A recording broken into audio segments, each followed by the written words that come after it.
जटणी गोष्ठी स्वास्थ्य केन्द्र में बड़ अघटन छात्रु खसला सिलिंग अल्पके बर्तिले नवजात शिशु और प्रसूति महिला ठिकादार निम्नमान काम जो यह अघटन होता देखा मिली गत किछि दिन तले 5T अधीन हस्पिटाल रूपांतरीकरण करा तेज ठिकादार निम्नमान काम जो यह अघटन घटी ठिकादार विरोध में दृढ़ कार्यानुष्ठान दाबी कर स्थानीय बासिंदा और पीड़ित परिवार जटणी ब्लॉक छणघर पंचायत बसंत साहू स्त्री पुष्पांजलि साहू गतकाली प्रसूति विभाग में भर्ती होते एक नवजात शिशुपुत्र जात होता आज भोर समय सिलिंग खसी पड़ा द्वारा प्रसूति महिला पड़ सालाइन छिड़ी जाता ये चिल्ले कौन है दौड़ी गला भितर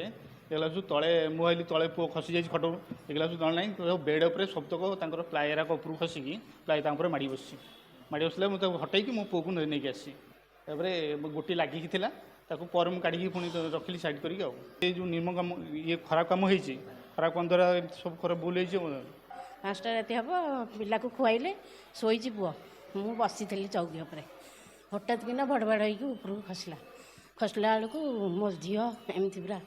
हाथ देदेला से सालाइन छिंडीगला पूरा 4 खंड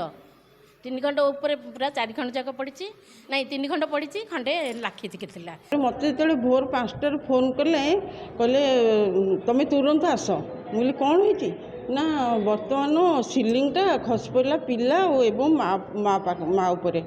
मुझे कौन होती ना सालाइन छिटकी पड़ी आ पेसेंटर पेटर भी रक्त बाहर